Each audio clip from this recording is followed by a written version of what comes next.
ওই চোরটা যেন হুজুর গসে পাক আব্দুল কাদের জিলানী কুতুবে রব্বানী মাহবুবে সুবহানী আল হাসান ওয়াল হুসাইনী আল বাগদাদি রাহমাতুল্লাহ আলাইহি ঘরের ভিতরে যেন চুরি করার জন্য ঢুকে গেল।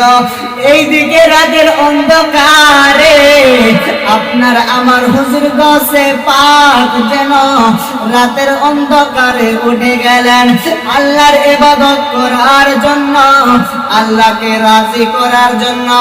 এবার ওযু করার পরে যখন নামাজ পড়তে লাগলেন, আর এইদিকে চোর যেন হুজুর গসে পাকের খাটের তলার মধ্যে ঢুকে গেছে। হুজুর গসে পাক রাতের অন্ধকারের মধ্যে নামাজ আদায় করতেছেন। এইদিকে আবার ওমান থেকে 30 থেকে 40 জন মানুষ হবে বাবা হুজুর গসে পাকের কাছে চলে আসলেন। হুজুর গসে পাক বুঝতে পেল আমার কাছে কিছু মানুষ এসেছে। এবার যেন হুজুর গসে পাক নামাজ শেষ করার পরে বলতেছেন, ও আল্লাহর বান্দারা, ও ওমান দেশের মানুষেরা, তোমরা শোনো, তোমরা কি জন্য এসেছো আমার কাছে? তোমরা আমাকে একটু বলো। ওই 30 থেকে 40 জন মানুষ যেন বলতেছেন, ওগো হুজুর, আমরা এসেছি আপনার কাছে যেন একটা কুতুব নিয়ে যাওয়ার জন্য। ও হুজুর, আমরা এসেছি আপনার কাছে এসেছি এই কারণে যে আপনার কাছে আমরা একটা কুতুব চাই। হুজুর গসে পাক আব্দুল কাদের জিলানী কুতুবে রব্বানী মাহবুবে সুবহানী আল হাসান ওয়াল হুসাইনী আল বাগদাদি রাহমাতুল্লাহ আলাইহি যেন বলতেছেন, ও ওমানের মানুষেরা, তোমাদেরকে তো আমি কিছুদিন আগে একটা কুতুব দিয়েছি। ওই কুতুব কি হয়েছে? ওই কুতুবের কি খবর? তোমরা আবার একটা কুতুব নিয়ে যাওয়ার জন্য চলে এসেছো। ওই 30 থেকে 40 জন মানুষ যেন বলতেছেন, ও হুজুর, আমি আপনাদের কাছে এসেছি, আমরা আপনাদের কাছে এসেছি। ওই কুতুব, আগের কুতুব যে ছিল উনি তো ইন্তেকাল হয়ে গেছে, এখন আপনার কাছে একটা নতুন করে কুতুব চাই। ও হুজুর গসে পাক, আপনি আমাদেরকে একটা নতুন কুতুব দিয়ে দেন। হুজুর গসে পাক আব্দুল কাদের জিলানী বললেন, ও আল্লাহর বান্দারা, ও ওমান দেশের মানুষেরা, তোমরা শোনো, রাতের অন্ধকারের মধ্যে কোনো কুতুব পাওয়া যাবে না। রাতের অন্ধকারের মধ্যে কোনো মানুষ পাওয়া যাবে না। তোমরা চলে যাও, চলে যাও, চলে যাও। কাল সকাল হলে আমাদের কাছে, আমার কাছে অনেক মানুষ আসবে। ওর মধ্যে থেকে কে ভালো মানুষ, কে ইমানদার, কে বেশি মুত্তাকিন, কে বেশি আল্লাহর ইবাদত করে, যে ব্যক্তি বেশি ভালো, যে ব্যক্তিটা বেশি আল্লাহর ইবাদত করে, ওই ব্যক্তিকে আমি তোমাদের মসজিদের ইমাম বানিয়ে পাঠিয়ে দেব, তোমাদের জন্য কুতুব বানিয়ে পাঠিয়ে দেব। এই কথাটা যখন বললেন, ওই ওমানের মানুষেরা বলতেছেন, ওগো হুজুর, আজকে রাতের ফজরের আজানের আগে নিয়ে যেতে হবে। ওই কুতুবকে যদি নিয়ে যেতে না পারি তাহলে বড্ড ঝামেলা হয়ে যাবে, অনেকটা ঝামেলা হয়ে যাবে। হুজুর গসে পাক বললেন, না না না, আমি রাতের অন্ধকারে তোমাদেরকে কোনো কুতুব দিতে পারবো না। ওই ওমান দেশের মানুষেরা বলতেছেন, ও হুজুর, আপনাকে দয়া করে বলি, আপনি আমাদেরকে একটা কুতুব দিয়ে দেন। হুজুর গসে পাক বললেন, না, কাল সকাল হতে দাও, সকালে আমার কাছে অনেক মানুষ আসবে। ওর মধ্যে থেকে কে ভালো মানুষ, কে বেশি আল্লাহর ইবাদত করে? যে ব্যক্তি বেশি আল্লাহর ইবাদত করে ওই ব্যক্তিকে তোমাদের কুতুব বানিয়ে পাঠিয়ে দেব। হুজুর গৌসে পাক যখন এরকম করে বলতেছেন, ওই 30 থেকে 40 জন মানুষ ওমান দেশের মানুষেরা বলতেছেন, ওগো হুজুর, না না না, আজকে রাতের অন্ধকারের মধ্যে আমাদের কুতুব লাগবে। হুজুর গৌসে পাক বললেন, তোমাদের কুতুব লাগবে। হুজুর গৌসে পাক যখন জালালির মধ্যে চলে আসলেন, তখন হুজুর গৌসে পাক বললেন, ও উমান দেশের মানুষেরা, তোমরা শুনে রাখো, যাও, আমার খাটের তলার মধ্যে কুতুব আছে। সুবহানাল্লাহ। এখন আপনারাই বলেন, খাটের তলার মধ্যে ঢুকিয়েছিল কে? একজন চোর।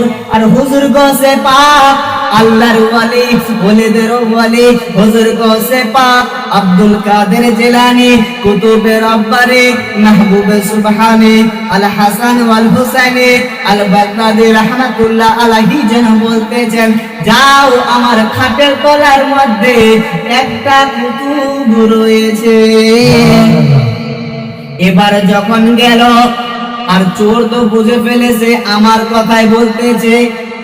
এবার আল্লাহর বান্দা উমান দেশের মানুষেরা চলে গেল ওই চোরকে বের করানোর জন্য, কিন্তু চোর বের হয় না। হুজুর গৌসে পাককে বলতেছে, ওগো হুজুর গৌসে পাক, এ কুতুব তো বাইর হতে চায় না। এবার হুজুর গৌসে পাক বললেন, ও উমানের মানুষেরা, তোমরা একজন মানুষে বের করতে পারবে না, তোমরা 3-4 জন মিলে জোর লাগাও, আর ওই কুতুবকে তোমরা বাইর করে নিয়ে চলে যাও। ও বিশ্বের মুসলমানেরা, শুধু এইখান থেকে জালসা শেষ নয়, এইখান থেকে শেষ নয়, ঘটনা আরো বড় লম্বা আছে, ঘটনা আরো বড় লম্বা আছে। মুসলমানেরা, যখন 3 থেকে 4 জন মানুষ মিলে ওই কুতুবকে বের করলেন, চোর ব্যক্তিকে বের করলেন, বের করার পরে ওই চোর মানুষটা যেন কাঁপতেছেন, এমন ভাবে কাঁপতেছেন। আর যাওয়ার সময় হুজুর গৌসে পাককে একটা কথা বললেন, ওগো হুজুর গৌসে পাক, আপনি যদি বেয়াদবি মনে না করেন, আপনি কথাটা যদি খারাপ মনে না করেন, তাহলে আমি আপনার কাছে একটা কথা জিজ্ঞাসা করতে চাই।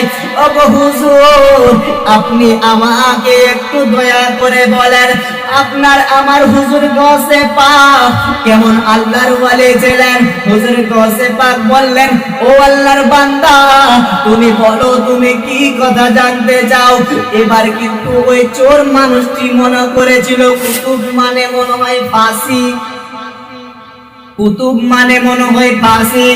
ওই আল্লাহর বান্দা চোর ব্যক্তিটি বলতেছেন, ওগো হুজুর, আপনি আমাকে বলেন,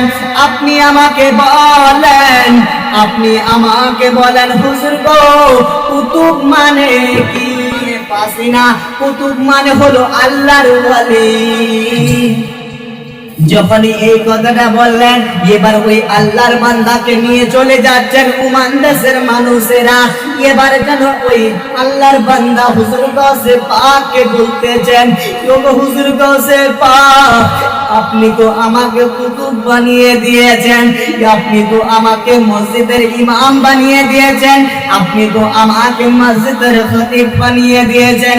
ওগো হুজুর, আমার ভিতরে তো কোরআনের শিক্ষা নাই, আমার ভিতরে তো কোরআনের শিক্ষা নাই, আমি তো কোরআন পড়তে জানি না, আমি তো কোরআন পড়িনি কোনোদিনও। এবার হুজুর গৌসে পাক বললেন, ওগো আল্লাহর বান্দা, তুমি যাও, ওযু করে আসো। ওযু করে আসলেন, আসার পরে মুসাল্লার মধ্যে বসতে বললেন, বসে গেলেন। বসে যাওয়ার পরে হুজুর গৌসে পাক তার সাদাত আঙ্গুলটা যেন বুকের মধ্যে রাখলেন। রাখার পরে হুজুর কাছে পাক ওই আল্লাহর বান্দাকে বলতেছেন, ওগো আল্লাহর বান্দা তুমি বলো তোমার চোখের সামনে কি দেখা যায় আর তুমি কি দেখতে পারো? এবার ওই আল্লাহর বান্দা বললেন, হুজুর গো আমার চোখের সামনে কোনো কিছু দেখা যায়নি, আমার সামনে পুরো অন্ধকার দেখা যাচ্ছে। হুজুর বলছে পাক বললেন, ও আল্লাহর বান্দা তুমি ভালো করে দেখো, তোমার চোখের সামনে তুমি জিনিস দেখতে পাবে, তুমি দেখতে পাবে।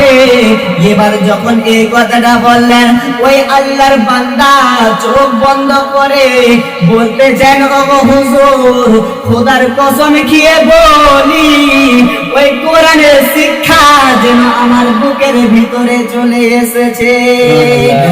হুজুর কাছে পাক আব্দুল কাদের জিলানী কুতুবে রব্বানী মাহবুবে সুবহানী আল হাসান ওয়াল হুসাইনী আল বাগদাদী রাহমাতুল্লাহ আলাইহি, ও হুজুর আপনি আমাকে কোরআন থেকে যেখান থেকে শুরু করতে বলবেন আমি সেইখান থেকে শুরু করতে পারবো। ও হুজুর আপনি আমাকে যেই জায়গা থেকে পড়তে বলবেন আমি সেই জায়গা থেকে পড়তে পারবো। যখন এরকম বললেন এবার কিন্তু হুজুর কাছে পাক বললেন, ও আল্লাহর বান্দা তুমি চলে যাও চলে যাও চলে যাও, তুমি ওমান দেশে চলে যাও, ওমান দেশের নামাজ পড়াবে আজকে তুমি, ওমান দেশের মসজিদের ইমাম সাহেব হলে আজ থেকে তুমি।